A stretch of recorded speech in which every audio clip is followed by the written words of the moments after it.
agradecer la presencia de la profesora Miriam Weisberg, que está aquí al lado mío. Como verán y como les voy a exponer, es una mujer muy especial. Es licenciada en Relaciones Internacionales por la UNAM y cuenta con estudios de maestría también por la UNAM en Gestión Tecnológica. También es maestra en Historia de la Filosofía y vivió varios años en Costa Rica, donde trabajó en la Embajada de Israel ante ese país. Regresó a México y colaboró en el área internacional de CONACYT. Entre sus actividades profesionales destaca que fue consejera científica de México ante el gobierno de la India y también fue consultora externa de UNCTAD, United Nations Conference on Trade and Development, del Sistema de las Naciones Unidas.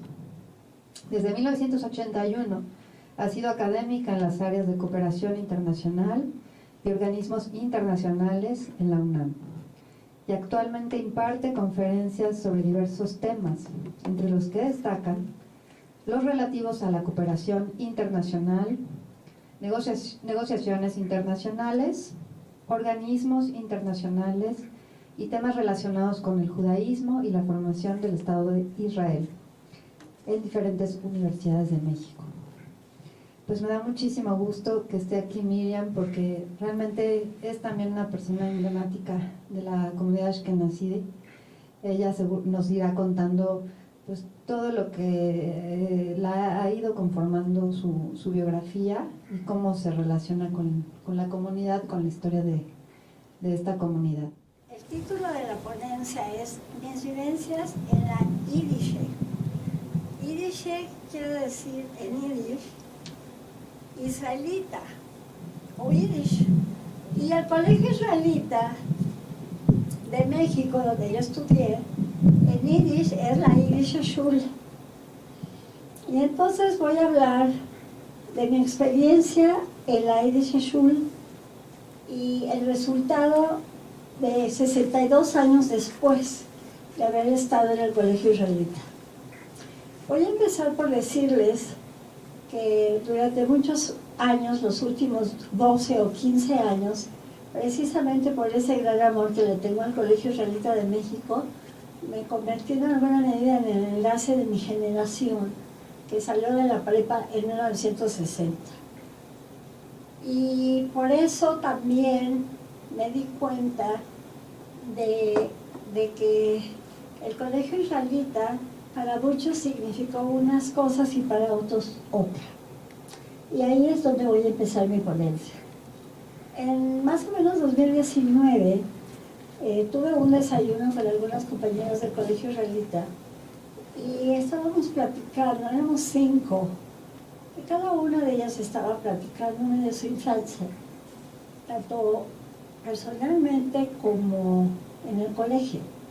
Y la verdad es que me sorprendió mucho darme cuenta que sus vivencias no eran ciertamente tan positivas, lo cual me hizo entender por qué muchas veces que yo organizaba una comida de la generación, que por cierto siempre ofrecí mi casa con comida mexicana de la poblanita, no venían tantas personas como hubiéramos deseado.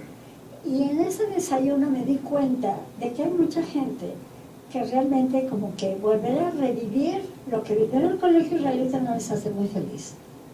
A mí sí. A mí me hace muy feliz recordar mi época al colegio israelita, mi infancia y mi vida toda. Y entonces voy a empezar por decir que yo vengo de una pareja de inmigrantes judíos de Europa. Mi mamá llegó a México a los 11 años, mi papá llegó a México, mi mamá vino en 1924 y mi papá llegó en 1926 a los 16. Y ellos se casaron y se fueron a vivir a Nueva Rosita, Coahuila, porque ahí vivían los hermanos de mi mamá, que invitaron a mi padre, que era médico, a que fuera el médico de la mina. Y mi mamá, que era química farmacobióloga y de la que hablaré al final de mi ponencia, le puso a mi tío una botica. Y entonces, mis primeros aires fueron en Coahuila, en el norte de México. Y regresamos a México cuando digo regresamos porque mi madre vino a parir a México y regresó a Nueva Rosita. Y yo tenía poco menos de 2 años cuando regresamos a este país, a la Ciudad de México. Y recuerdo como un acto importante de lo que es la comunidad judía, que para mí, cuando se inventó la palabra resiliencia, porque ahora se inventa palabras cada tercer día, se refería al pueblo judío. Mi mamá llegó al colegio israelita con mi hermano de 5 años, yo de 6 y yo de 3, o al kinder, y mi hermano, no sé. Y pues, le dijeron que la colegiatura era esta y esta, la de más allá. Y resulta que mi mamá dijo, pues es que lamentablemente yo no puedo pagar esa cantidad. Y le dijeron, señora, ¿cuánto puede pagar? Y mi mamá dijo, bueno, pues puedo pagar tanto. Perfecto. Eso pagó. Y ahí empecé mis estudios. Mi primer recuerdo de primaria, es el primer año de primaria, donde teníamos una maestra de español que se llamaba Amaya Corona, que era una mujer bajita, no de muy buen carácter, con su cara toda llena de polvitos blancos, sus chapitas rojas, que si alguien vio la película Solo el griego, era idéntica a la Bobulina, no sé si se acuerdan. Y además teníamos una maestra de Yiddish, que para mí fue como ejemplo de todo, porque yo tenía 6 años y la maestra de Yiddish era una mujer joven que acaba de morir hace muy poco, Haya Torenberg, y era una mujer joven, moderna, llena de vida, comprometida, guapísima, vestida a la moda, etc. Y entonces para mí fue así como ejemplo, que además tuve la alegría de poder decírselo. Eso creo que es importante, tanto decir lo bueno como lo malo, más bien lo bueno, creo que es lo mejor. Y total, los primeros años de la experiencia en la Yiddish también estuvieron muy ligadas a mi deseo de bailar. Desde muy chiquita me gustó bailar. Y entonces mi mamá, afortunadamente, aunque no teníamos así los grandes recursos económicos, me metió a clases de baile. Y aprendí a bailar ballet y aprendí bailes folclóricos españoles, flamenco y bailes folclóricos mexicanos, así que supe bailar la bamba y hacer el lazo y todo eso. Y para mí entonces parte de la felicidad de ir a la Yiddish era pues porque teníamos fiestas de las madres y había que bailar, y teníamos fiesta del maestro director de la escuela José Montaño y había que bailar, y luego al fin de año tenemos lo que llamábamos las Vorstellungs, que no sé cómo se traduce al español, pero es algo así como, pues como un espectáculo, que era el festival de fin de año, y para mí pues eran así como el gran escenario. Las casualidades de la vida es que la que fue mi maestra de baile, Berta Hidalgo, a través de los años, muchos años después, me la encontré, ya ella siendo mucho mayor, y me dijo que estaba tomando clases con Emma Pulido. Hago un paréntesis. Tengo 2 hijos, pero voy a hablar del mayor, que es Bernardo, que heredó mi gusto por el baile. Y entonces, cuando me la encontré y me dijo que estaba tomando clases, mi maestra, a los 70 años, con Emma Pulido, le dije, ay maestra, qué casualidad, tengo un hijo que está tomando clases con Emma Pulido, Bernardo Rubinstein. Esos eran compañeros. Eran compañeros de danza, o de jazz, o whatever, con, yo mi manera de hablar inglés, con la maestra Pulido. Porque mi hijo heredó ese gusto y ese amor por la danza, que luego lo dejó por el yoga, pero bueno.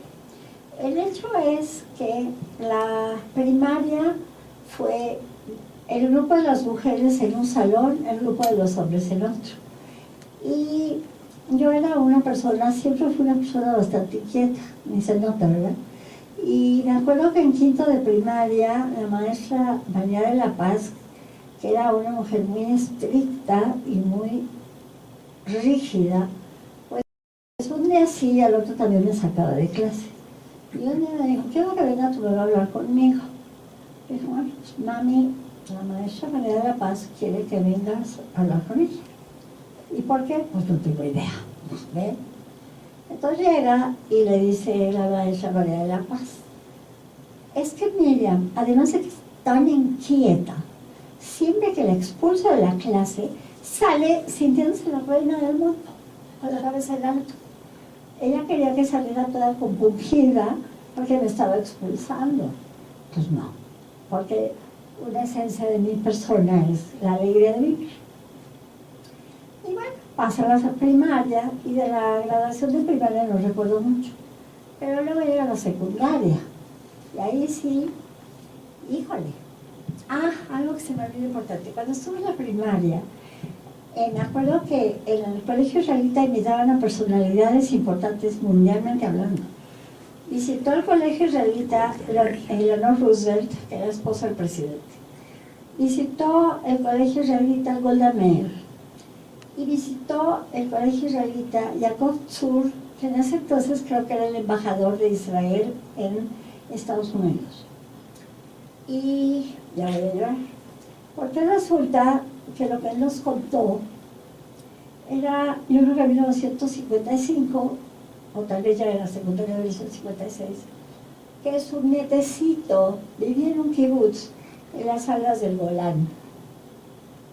Y era bombardeado, atacado, disparado desde las alturas del Golán por los sirios, y que su nietecito de 2 años y medio había vivido mayor parte de su vida en el refugio que en la superficie jugando. Esta era la vida del israelí en Israel. Y al que le duela, que se asome, que esa es una de mis frases célebres. A mí me quedó muy marcado esas palabras del señor Tzur, tanto así que a mis 79 años las estoy repitiendo. Otro detalle importante que viví en mi primaria es que el colegio israelita, por ser un colegio privado, tenía la obligación de recibir alumnos becados, que generalmente eran personas no judías. Y tuve una compañera que se llamaba Clara Landa, que pido a Dios que siga viva, y su madre, por agradecimiento a la Yiddish, en Pesach le mandaba a Clara matze. En vez de mandarle un sándwich, le mandaba sus pedazos de matze, por respeto y agradecimiento al colegio, y a que había recibido a su hija para que tuviera una educación de la mejor calidad. Y entonces, bueno, también importante, éramos tan ingenuas, o más bien ahora se perdió la inocencia y la ingenuidad con tantos medios de comunicación, porque me acuerdo que en sexto de primaria, la marca Kotex de toallas sanitarias hizo un super video, que entonces era lo máximo, para enseñarnos a las niñas lo que era la menstruación. Y nosotras nos sentíamos que ya lo sabíamos todo, porque en quinto año de primaria a una compañera, de repente la vimos con sus shorts blancos de gimnasia, y estaba toda sangrando, y entonces pensamos que se había cortado. No, es que tenía su primera menstruación. O sea, nos sentíamos doctoradas en sexto de primaria, porque ya sabíamos lo que era menstruación. Y pues la verdad es que ni sabíamos lo que era menstruación, ni sabíamos cómo venían los niños al mundo, ni lo que decía. También recuerdo, recuerdo, como repito, que muchas compañeras y compañeros como que no les hacía muy feliz ir a la escuela, pero la verdad es que a mí siempre me dio mucho gusto levantarme, arreglarme para ir al colegio. Y así pasó la primaria, llegué a la secundaria, donde hay todos los cambios del mundo. ¿Por qué? Pues porque teníamos maestro por cada materia. Entonces teníamos un maestro por cada materia de español, un maestro por cada materia de Yiddish y un maestro por cada materia de hebreo, en donde también llegaron varias alumnas nuevas, varias de ellas lamentablemente ya fallecieron, como Rebecca Weiner, Lorel Hoffs, Mary Lapidus, también llegó Lila Birman, que ahora vive en Houston, y una compañera panameña que se llama Elena Lachman, de Fuchs, y que era guapísima y súper alegre, así muy de Centroamérica. Y luego llegó una compañera que parecía boxeadora, así grandota, ponchada, de Córdoba, Veracruz, que se llamaba Noemí Vilensky, que lamentablemente también ya falleció, y que le teníamos mucho miedo porque sentíamos que más que agarrarlo nos iba a dar una boxeada, ¿no? Entonces teníamos así como cierta reserva. Y otra cosa importante de la primaria, de la secundaria, fue nuestra graduación de la secundaria, que van a ver en el video dos fotos, una de la entrega de certificados y la otra es que tuvimos el vals de baile de graduación y yo tuve de chambelán a uno de los compañeros más guapos de la generación y que era Jimmy Lagerman, que ahora es un médico bastante reconocido, y además la emoción de que como era nuestra graduación nos mandaron a cada una orquídea. Era la primera vez en mi vida que yo recibí una flor y en ese entonces, seguramente si me están oyendo las nuevas generaciones no saben lo que es eso, de guardar una flor en un libro a que se seque y se quede así para el recuerdo de la vida. Pues esa famosa orquídea blanca la tuve guardada por muchísimos años y fue mi graduación de secundaria. Y luego ya pasamos a la prepa, 1959. En ese entonces la preparatoria eran 2 años y ahí sí éramos grupos mixtos que estábamos separados dependiendo del área que íbamos a estudiar cada quien. Entonces estaba el área de humanidades, que era la de mayor número de personas, y estaba el área de las ingenierías y las cuestiones técnicas. Había un pequeño grupo que íbamos a medicina y odontología, porque yo al principio quise estudiar para dentista, pero no lo dejé. El hecho es que también en la prepa llegaron muchos alumnos nuevos y se fueron otros tantos. Muchos alumnos, sobre todo varones, se fueron a las prepas nacionales, pero llegaron a la IDISHE compañeros de la NAYE, compañeros de la YAFRE, porque en ese entonces la IDISHE, que además fue el primer colegio israelita de México, así se llamó y era el primer colegio israelita que existió en México. Y entonces muchas escuelas no tenían más que hasta la secundaria. Entonces se vinieron los alumnos al colegio israelita, que por cierto, cuando yo empecé a hacer lo que llaman el enlace de la generación, muchos me decían, bueno, es que nosotros éramos de la YAFRE, que nosotros éramos de la NAYE. Pues para mí todos éramos compañeros, que unos habíamos empezado en 1948 a ser compañeros y otros pues era 1959 y seguíamos siendo compañeros. Y entonces llega la graduación de prepa, 27 de noviembre de 1960. Está en el video, porque tengo hasta la invitación a la graduación. Y también tuve la súper buena suerte de tener a uno de los compañeros más guapísimos de la generación, que ahí está sentado, y que me tocó como chambelán en la prepa, que obviamente también me mandó mi orquídea y también estuvo guardado muchos años. Y termina la prepa. Y termina la vida y la vivencia en el Colegio Israelita de México. Y empieza la vivencia, por la verdad, de Miriam Weisberg, la mujer, la madre, la profesionista, la exitosa, la alegre, la contenta. Y bueno, empiezo por decirles que se me olvidó comentar lo importante de la prepa, por la que estoy viendo a Fernando, porque tuvimos una maestra de inglés en la prepa que era guapísima. El escritor era así como realmente no tenía mantel, entonces, qué casualidad, pero los compañeros, cada 5 segundos se les caía el lápiz, porque se agachaban a recoger el lápiz para verle las piernas a la maestra. Y a las compañeras nos alegraba el ojo porque tuvimos un maestro de psicología, Ángel Vizcaíno, que luego fue muchísimos años director del colegio de bachilleres. También tuvimos muy buenos maestros. Tuve un maestro Poncelis, que según Fernando con la consentida del maestro, pues él dice la Paula Shimermitz, pero según yo era Tania Cibula, y un día, para variar, me quería sacar de clase, y como yo soy tan tímida que me la paso poniendo un rebozo, pues lo enfrenté y le dije, porque a mí me saca, y a su abuelita Tania, ¿no? Entonces me dijo, bueno, ya siéntate, ya no les lata, y nos salimos muy buenos amigos. Y bueno, entonces repito, ahora sí ya me fui a hacer mi vida de persona, de mujer. Y tenía 18 años cuando conocí al que fue el padre de mis hijos. Yo había empezado, estudié un año de odontología y conocí a una persona que era costarricense, me caso y me voy a vivir a Costa Rica. Y lo que no dije al principio de mi presentación fue que soy una mujer verdaderamente elegida de la divinidad, de la suerte y de la vida, porque me ha facilitado, me ha dado muchas alegrías, entre ellas llegar a Costa Rica y ser la única de la comunidad judía ahí que hablaba inglés y de hebreo.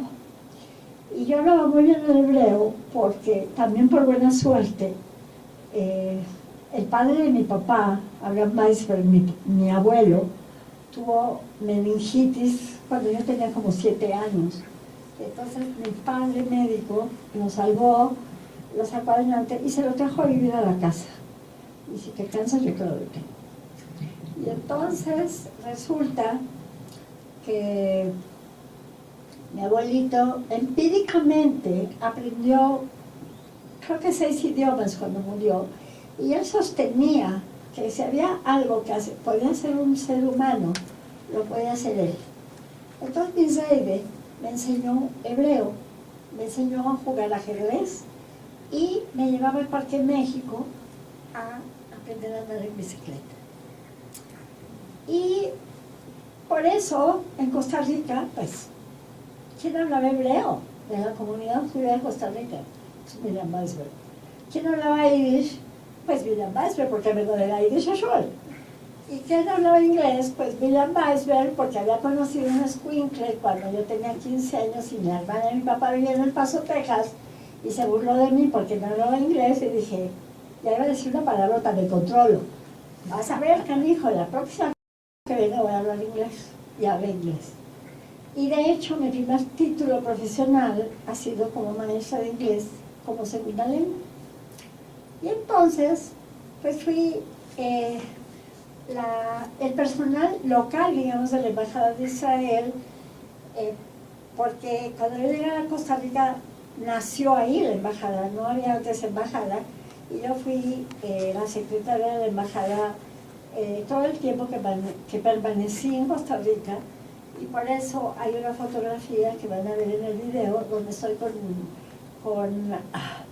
Itzhak Rabin, porque en ese entonces Itzhak era embajador de Israel en Nueva York y vino a visitar algunas embajadas, entre ellas la de Costa Rica.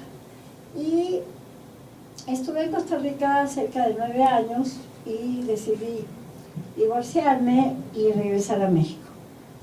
Y llego yo a México con 2 hijos, un hijo de 9 años que había nacido en México y una hija que nació allá de 6 años. Y pues tenía que trabajar, tenía que sacar adelante a mis hijos. Y resulta que me presenta la esposa de mi hermano, que casualmente también era costarricense,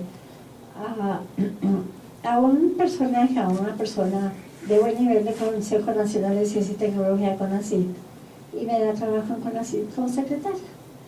Y entonces pues ahí llega Miriam Cito, la más bonita, como secretaria del consejo, y va cambiando la vida del consejo, y entonces me da la oportunidad de subir de secretaria a técnico, y en eso conozco a una persona que había sido alumno del entonces director de CONACYT, Gerardo Bueno, y me ve escribir a máquina, y platicamos, y me dice, una pregunta, Miriam, ¿tú piensas pasarte toda tu vida detrás de una máquina de escribir? Porque yo creo que tienes capacidad para algo más. Y yo le dije a mí misma, pues claro que tengo capacidad para algo más. Mi modestia surgió. Y entonces empecé a averiguar, porque yo estaba en el área internacional de CONACYT, y traté de entrar al Colegio de México, donde no era posible trabajar y estudiar. Y ni modo, pues yo tenía que trabajar y estudiar. Y entonces entro, por buena suerte, conozco al secretario general de la Facultad de Ciencias Políticas y Sociales de la UNAM, Gerardo Estrada, que luego fue director de Bellas Artes y del Auditorio, etc. Y me dijo que yo ya había pasado la etapa de, ¿cómo se llama?, de exámenes de admisión, y me dijo, pues entra como alumna, como oyente con derecho a examen, que te firmen los maestros de calificación, y ya luego haces el examen. Y así fue, hice el examen, pasé el examen, y estudié mi carrera en 4 años, terminándola a los 38. Cuando yo tenía 38 años, terminé la carrera de Relaciones Internacionales y ya entonces era el director de CONACYT, el doctor Edmundo Flores. Y mi inquietud y mi interés era hacer algo que sirviera para México, mi país, dado que luego las cosas se hacen así como en el se va. Y manejando programas de cooperación internacional científica y tecnológica, dije, cada vez sería interesante poder hacer una evaluación de los programas. Entonces me le acerco y me conoció el doctor Edmundo Flores cuando él llegó, y como ya les dije, no soy modesta, y en ese entonces era yo mucho más atractiva. Sigo siendo atractiva. Sí, es que todo el mundo duda de que yo haya sido atractiva porque nunca me operé mi pequeña naricita. Pues no. ¿Por qué? Claramente, ¿por qué? Entonces, me conoce el doctor Edmundo Flores y me invita a comer. Y otra frase célebre de la Weisberg es que cuando me invita y me dice, bueno, yo quisiera saber por qué, siendo usted como es, no tiene un puesto más alto. Y me salió de las vísceras contestarle, pues porque yo lo pago con cuerpo mático, doctor. Tan frase célebre que me ganó todo el cariño, apoyo y respeto del doctor Edmundo Flores. Entonces no solo me apoyó en mi tesis, sino que me puso un asesor matemático e hice, y aquí hizo decir una palabra, una chingonería de tesis, que fue aplicar un método Electra para definir cuáles eran los mejores programas y cuáles no tanto, de cooperación científica y tecnológica internacional. Y lo único que le pedí a Edmundo Flores es, deme chance de recibirme y ya luego haga con la tesis lo que quiera. Efectivamente me recibí, sigue la modestia, me dieron mención honorífica y luego se publicó. Y al publicarse, decidieron hacer una conferencia de prensa. Y ahí va la Weisberg, en su conferencia de prensa, que hasta me acuerdo del Radio 620, que era la estación que yo oía, la música que llegó para quedarse. Y también salió ahí las declaraciones de la Weisberg. Y lamentablemente, de la conferencia de prensa, pues la pregunta obvia, ¿no? Pues, ¿cuál era el mejor programa y cuál el peor? Bueno, el mejor era un programa con la OEA para la actual 4T, que quiere desaparecer la OEA. Y el peor, lamentablemente, digamos que el menos malo, era con Cuba. ¿Por qué? Porque el 83% del beneficio del programa con Cuba era para los cubanos y el 82% del costo del programa era para los mexicanos. Y bueno, y esto me hace reflexionar también sobre, digamos, la idiosincrasia del mexicano y de cómo el judío que llegó de Europa a vivir a México, ahora que estamos celebrando 100 años de los Ashkenazim en México, ha tenido que lidiar un poco con la personalidad del mexicano. Y les voy a decir por qué, a qué me refiero. Cuando yo hice estas declaraciones de que Cuba y demás, no existían todos estos medios maravillosos de comunicación, y entonces las embajadas de México en el extranjero recibían las informaciones de la Secretaría de Relaciones Exteriores a través de Telex. Y resulta que el subsecretario de Asuntos Económicos, que trataba los asuntos de cooperación internacional, el doctor Jorge Eduardo Navarrete, andaba en no sé qué país europeo, Y de repente leí que la licenciada Miriam Weisberg dice que el programa con Cuba y las arañas, y llama al director de cooperación técnica, que me conocía, le dice, bueno, ¿y esta vieja quién es? ¿De dónde salió? Digo, entonces Jaime Álvarez Soberanis, que me dijo, pues es fulanita de tal, llega a México el doctor Navarrete, y me invita a una reunión, estoy hablando de 1980, y me invita a una reunión con los chinos, con los representantes de asuntos internacionales de todo el sector federal, para hablar del programa de cooperación con China. ¿Y por qué hablo de la idiosincrasia mexicana? Porque eran 16 caballeros y mi ejército.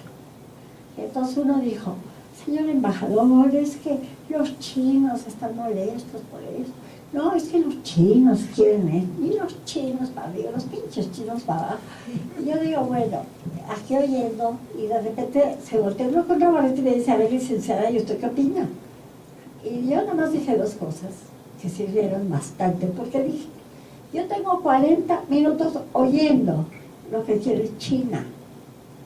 Yo quisiera saber qué quiere México, que es lo mismo que hoy en el 2022 quisiera preguntarle a la oposición y a los que están en el gobierno que se pregunten en un momentito qué quiere México, qué necesita México. Ya no estoy metiendo cuestiones políticas, pero ya les hablo.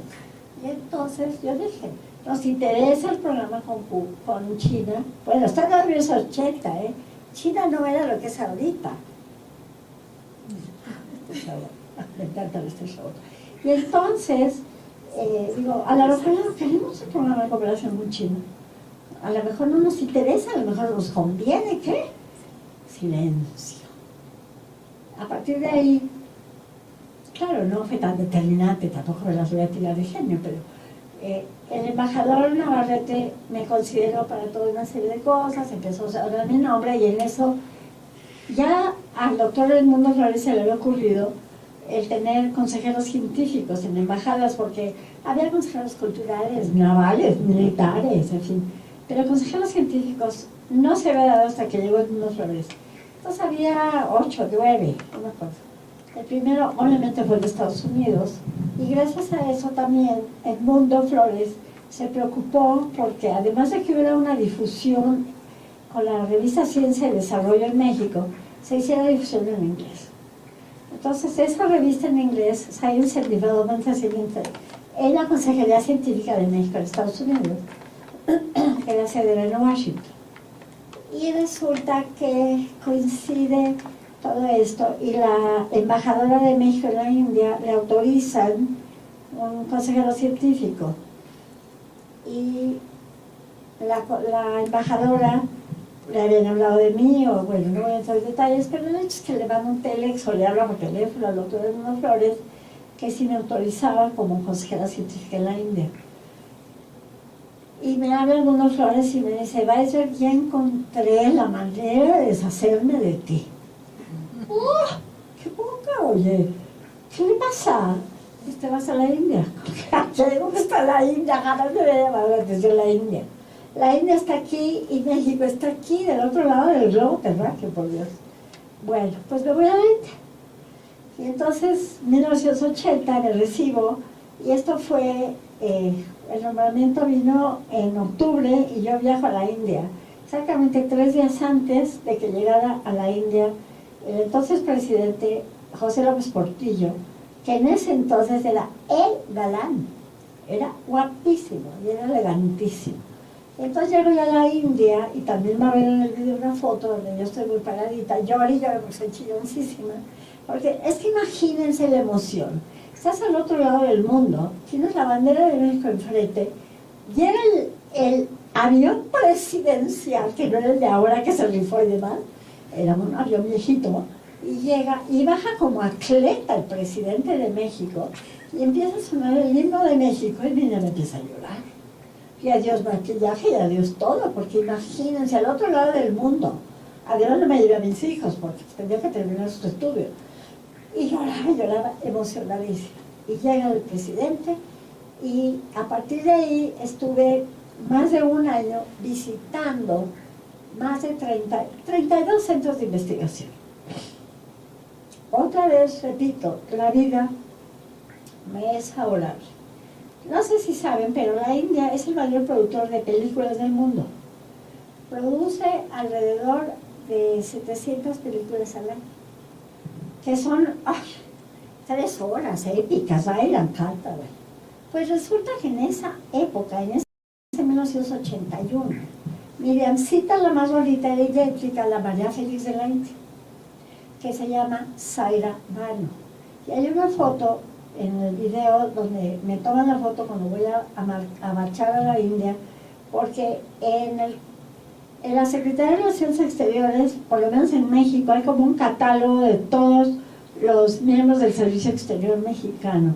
Entonces, antes de viajar, te toman una foto y tus datos, por aquello de no te entumas y si hay terrorismo o lo que sea, pues a lo mejor te llevan y a lo mejor no, ¿verdad?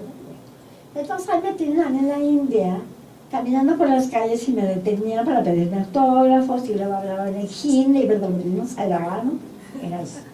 Bueno, y recién hace muy poco, yo nunca la había visto, se llama Saira Banu y estaba retirada, por lo cual supuse que era mucho mayor que yo.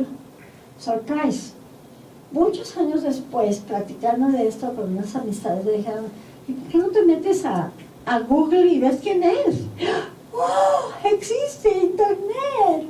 Y me meto a Internet y efectivamente, si quieren buscar Saira Banu, y Saira Banu y yo nos parecemos bastante, sobre todo en la naricita y en los ojazos. Ella es un año menor que yo. Y lo que pasa es que ella se retiró porque se casó con el Pedro Infante de la India. Y ella se retiró y él siguió. O sea, ella en agosto cumplió 78 años.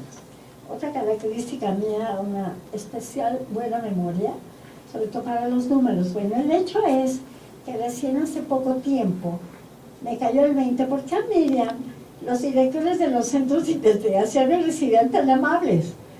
Y yo digo, bueno, seguro estos señores cuando hablaban de la embajada para pedir una cita para Miriam Maestro, y decían, es que va a ir la consejera científica, yo me imagino que se imagina una viejita de chongo, canosita, con anteojos, zapatos de monja, y a lo mejor los dientes chuecos, y aquí llegaba la Saira Banu mexicana, ¿verdad? Y entonces yo digo, bueno, los directores yo creo que no sabían si preguntarme de la ciencia y la tecnología en México o pedirle directo. El hecho es que la verdad es que mi experiencia en la India también fue como irme a otro planeta, porque con eso de que allá no hay un idioma, sino que hay 14 idiomas oficiales, además 84 sectas religiosas, y además vivir una experiencia donde cualquier individuo podía bañar en queroseno a su esposa y incendiarla porque no le habían dado la dote. Y cuando yo llegué, la primera ministra era Indira Gandhi. O sea, qué contradicción, que puedes quemar a tu mujer y por el otro lado la que rige las políticas del país es una mujer. Las castas. Y cuando dices descastado, es porque nosotros, que no somos de la India, somos intocables o descastados. Y entonces me encuentro también con ese hecho de que estoy en un país, me lo crean o no, la India en ese entonces era el tercer país más importante en la cuestión de scientific manpower, mano de obra científico-tecnológica, después de Estados Unidos y la Unión Soviética. O sea, la India es un país extraordinario y además con algo que ojalá los mexicanos aprendiéramos, y es que hay científicos de enorme capacidad que viven 15, 20 años en Europa, en Estados Unidos, se sacrifican y regresan a la India. Se los juro que a vivir de la manera más modesta, porque me tocó vivirlo, porque el Marcos Dmowzinski, que era así como que el genio de la física de México, había invitado al papá de la física de la India, y yo había que darle una visa especial, porque hay ciertos países que no se les da fácilmente la visa de México. Y yo le llevé el pasaporte al doctor Sharma y no lo encontré. ¿Vamos más rápido? ¿Sí? Hace rato un poquito. Bueno, el hecho es de que este señor, genio de la física, vivía en un cuartito peor de un edificio de la universidad, con menos muebles que cualquier vecindad mexicana. se los juro. Y bueno, ya, para ir rapidísimo. Termino mi función en la India, regreso a México y afortunadamente puedo entrar nuevamente a trabajar a la UNAM, a la Dirección de Desarrollo Tecnológico, cuyo objetivo era vincular la actividad tecnológica de la UNAM con el sector productivo del país. Y ahí encuentro a mi actual pareja, que es lo máximo para mí, aunque a ratitos no tanto, y él trabajaba en Comisión Federal de Electricidad, y el objetivo de ese departamento, el que también dirigía, era encontrar tecnologías nacionales para evitar la importación de tecnología extranjera, que es muy cara. Y entonces estoy ahí y por política, salgo.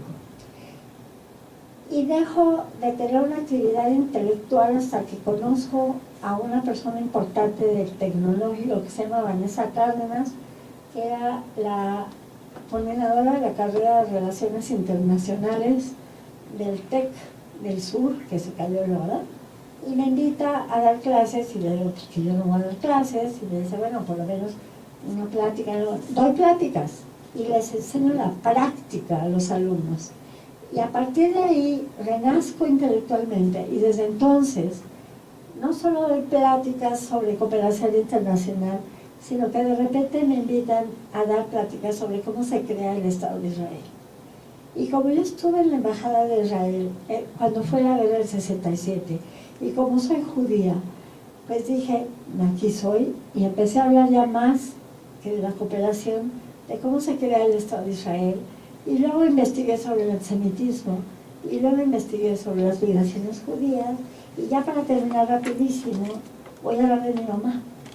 Porque obviamente gran parte de Miriam Weisberg es el resultado de 11, 13 años en el Colegio Israelita de México, pero también es el resultado de un padre médico, León Weisberg, que murió hablando más de 7 idiomas, que pareció una enciclopedia, y de una madre que además de hermosa físicamente, era de las pocas mujeres en esa época, en 1930 y tantos, que estudió una carrera universitaria. Pero eso no fue todo.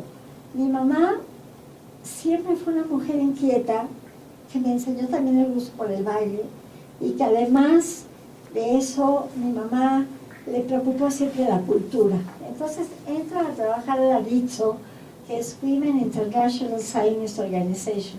Fue de las primeras mujeres que entraron a la WITSO de México, y empieza a preocuparse de que la mujer judía de México también tenga cultura, y crea la revista de la WISO. Y luego no solo eso, sino que dice, tenemos que tener una biblioteca en la WISO. Y luego hay que tener un ulpan, que ulpan es como pues, para dar clases de idiomas, ¿no? Entonces empezó por el hebreo, dar la Biblia, y luego Esther Chabot fue mi maestra de la WISO de Medio Oriente, la que tengo el más profundo de los respetos, a veces no estamos de acuerdo, pero bueno. Y sobre todo la emoción, y lo van a ver, que la biblioteca de mi mamá, la biblioteca de la WISO lleva el nombre de mi mamá, Sarita Weisberg.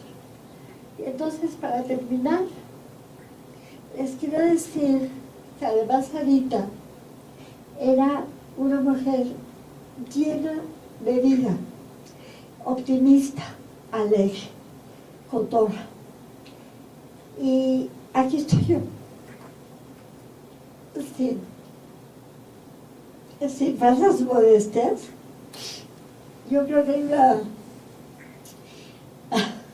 versión corregida y aumentada de Sarita Weisberg, que supongo que está viendo desde el cielo. Gracias.